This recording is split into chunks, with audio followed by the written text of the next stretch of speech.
Ladies and gentlemen, I'm very excited to bring up our guest for the evening.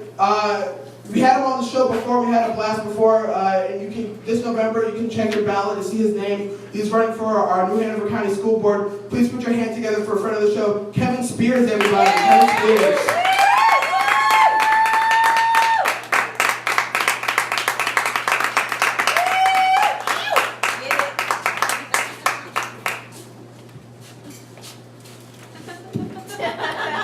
Yeah, I don't start it out. I don't want to trip you. I don't want to trip you as soon as you get on. How are you doing, man? How are you? Good. Thanks for coming on tonight. It's good to see you. Thank you. Is that on? Yeah. Okay. Now, I don't want to. I'm gonna go ahead and take some credit. We had you on the show during the primaries. We had you on the show during the primaries, Right. and you advanced past the primaries. It was after the primary, wasn't We had you on like we had you on like right before it, pretty much, like pretty much a few weeks before. Yeah. Well, thank you. Yeah. So I'm gonna take credit. It was. Thank you, everyone Yes, here. thank you. Yes. It was that big fear bump. That the 10 people we had in the audience that night, Right. plus the 22 views on YouTube later, Yeah. over the top. Yeah. Those 32 votes. Those 32 votes. Has the campaign changed for you at all since the primary? Like, you've gone from primary to general. Is there anything different about how to run it, or? I'm still running it my way. Okay, They, all right. they don't really like it. They don't like it. Well, you're probably one of the more unique political candidates we've ever had, which is why you're the only political candidate that's ever come on this show.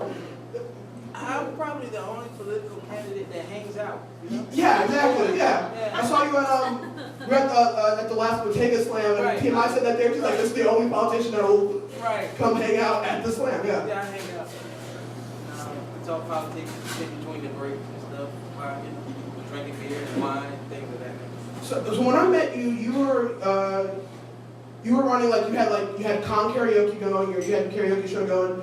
You were performing poetry around town. So like, at what point did you decide? Like, was politics always on your heart then, or like, what point did it kind of slide into like, I've got to kind of put this into action? I kind of always knew I was there. Yeah. I just didn't know when. So what was why school board though?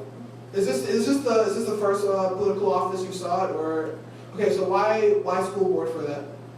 It was the best way that I could serve the community, I think. Right.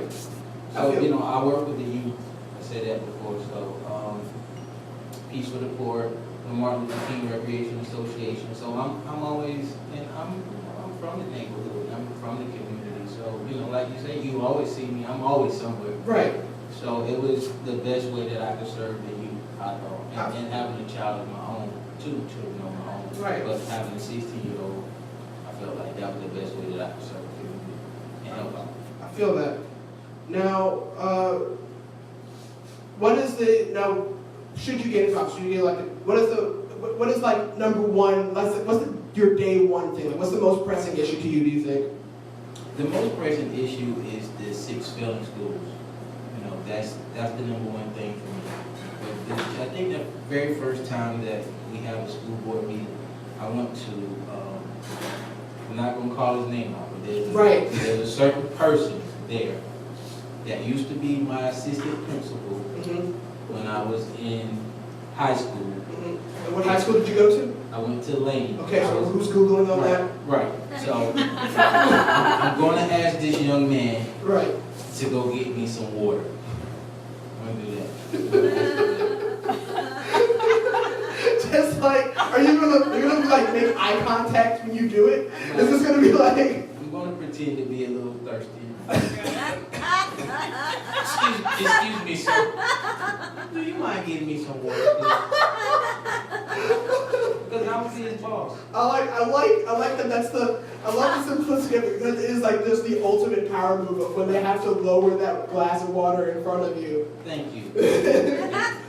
And probably wise to ask for a clear liquid so you would know whether he's poisoning you. So this is good. This is A good. bottle of water. Bottle of water, yeah. Keep that sealed up. So these 6 failing schools. What do you? Now we touched on this a little bit last time you were here on how much segregation is playing into, or like resegregation is playing into these schools failing. Is there a way, do you think, because how long is the term going to be for you? Like 4 years. 4 years. So do you think there is a way in 4 years to quickly turn that around? Star News just came out something recently where they pinpointed also that segregation was the issue with these schools. So is there a way within, what groundwork can you lay down in your term that can kind of undo that? I think it's going to take a collaboration, and there's the potential for collaboration on the board. This election is critical, but next year's election will be critical as well because you have the 4 remaining seats open. Right. So let's say you get 3 Democrats on this time, you have the chance to either for us to gain the majority or to do what others have done and just control the whole board. Right. They had 7 Republicans flat out for the past couple of years. It shows. Yes, yes, it does show. Now, speaking of Republicans, we've talked a little bit on the show. Like last episode, we talked about the effects of our Republican governor and our Republican GA has had on education.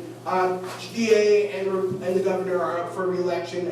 At the moment, it's not looking great for them.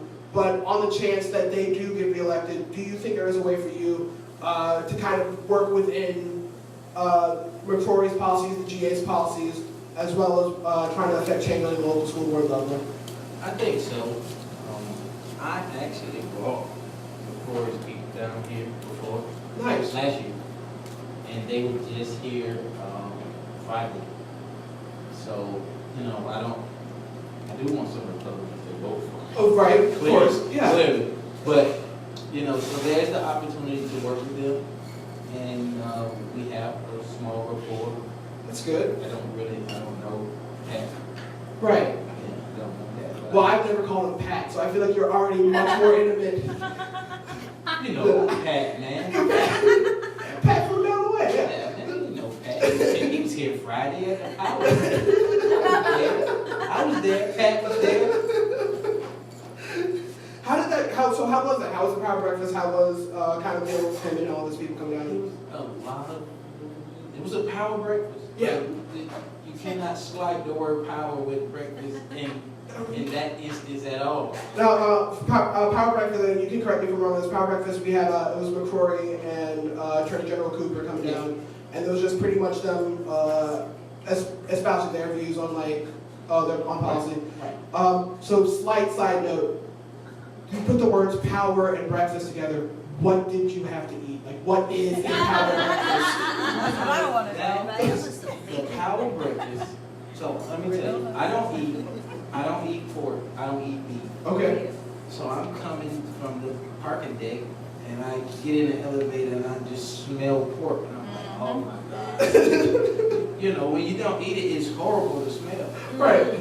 So I'm coming down, smell it, and the closer I get, and so I get to the table with my friends and it's bacon and eggs and fruit, that's it. What? Right. So I did not eat at the power break. That doesn't sound powerful. Right. Not like a bowl of cinnamon toast crunch, not like a... They had yogurt. Okay. Yeah. Yogurt. They had yogurt. All the power that comes with yogurt. Yeah. You gotta get your probiotics. Right. You gotta get regular. I feel you on that. But somewhat related on that. Glasses of Metamucil, yes. Yeah. Feel young again. It's like I don't have time to eat. I gotta have a power breakfast. Right. Just sprinkle some Metamucil in my yogurt and I'm good to go. Right. Put some grains in there. Get you ready. Now, kind of on the topic of that, we have, on our school district right now, we have several students, a large percent of the students that are on free or reduced lunch program. And for all the benefits that come with that program, there's also been stories that are coming out, of course, of people kind of feeling shamed by, or kind of being shamed by other students or by the people that are serving them the lunch. And in more conservative districts, places where they are deliberately, not so much here, but more conservative districts, places where they're deliberately trying to shun these students that are on these lunch programs. Is there anything from your perspective that you can see that us doing to like make sure that these students are getting taken care of and generally not feeling shamed for needing assistance? Well, you know what, I think one thing that we don't really understand, I've been looking at the numbers for all the schools and free and reduced lunch, and the majority of the failing schools have a high rate of free and reduced lunch. Right. But even if you talk about, but every school has students who have free and reduced lunch. Right. So, you know, even if you don't think that, you know, this is blah, blah, blah elementary, or this is blah, blah, blah school. Right. They're recipients of free and reduced lunch there. So, you know, that's just life. You know, and as you get older, you'll be proud of it. Like, hell yeah, I have free lunch. Right. I mean, like Donald Trump. He said, I don't pay my taxes, I'm smart. Like, so hell, these kids are already ahead of the curve. They're the next presidential candidate because, hey, hell, we don't pay for lunch, we don't pay for breakfast. I mean, that's not a dig, that's smart. Save your money, buy snacks. I mean, okay. Michelle Obama with the whole being fit thing. And it was a great 8 years, but it's almost over. You know, the kids want snacks and shit. Let's be honest. The kids want to eat junk food again. Like, First Lady, I love you, but you know, the kids want snacks, man. So what's your reason for is it not so much a health reason that you yourself don't eat pork, or what's your reason? It's a health reason. Okay. Well, just to, you know, be in shape and Right. look good, feel good, things of that nature. Growing up, what my pastor always used to say was, she was talking about like us, she would describe us, she would be like, one thing we got to watch out for is because like we're just eating into an early grave, like digging our graves with spoons and with our knives and forks. So is that so like? This is kind of, it wouldn't stick though. Like my church did this thing where we would be like, okay, we're eating health conscious. Like every year we start off like, all right, new year, healthy culture of health. 2-week fast, and everyone would go on a 2-week fast. Right. And like eat nothing but soup for 2 weeks, Oh, like soup once a day. But then, you know, like as soon as that was over, we'd all go to the Golden Corral together.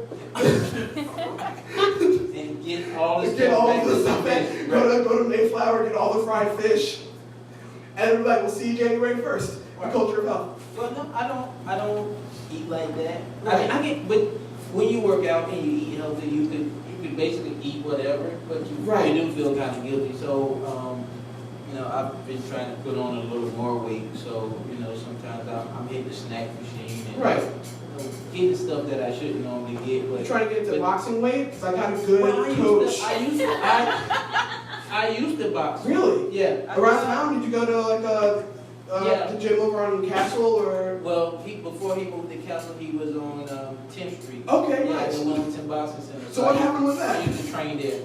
Well, it was just training, just for me to be in shape. So you could run for office? Yeah. And show some attitude in case that guy did not hand you your water on time. You know, you always need that. You need to have a few boxing skills. And Frank, what was his name? Frank Johnstone. Frank Johnstone? Yeah. Yeah. Okay, Frank, good job. I mean, because you know, the thing about boxing is someone has to punch, someone has to get hit. So, you know, Frank played his part well. Right. Yeah. That's the way, that is the yin and yang. Right. I was like you, I didn't understand why he refused to walk afterwards. You did hit his leg. I don't know. He was fine. Right. Alright, so election day, a little over 30 days away. Right. No, November the 8th is election day, but early voting starts October the 20th. Okay, so how long do people have to register? The 14th. Okay, so time's winding down on that. For all those who are not registered, October 14th. Please register. Please register. Not so much restrictions holding us back, holding people back on registering or showing up to the polls anymore. Right, voter ID law has been shot down. Thank goodness, it's out of there. All right, so voter registration, October 14th, election day, early voting the 20th, election day November 8th. Where are you November 8th? What is Kevin Spears, how's Kevin Spears spending election night? Man, election night, election day, I'm running around like a chicken with my head down.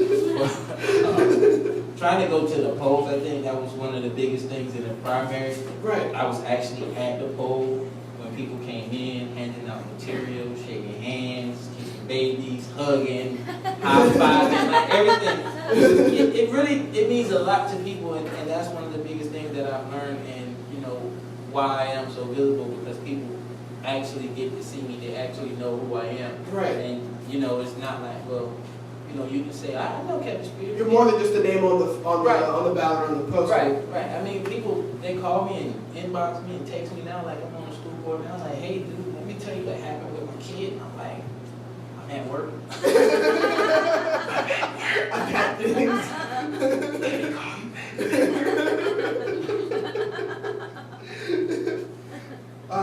So Kevin, I'm very excited for you.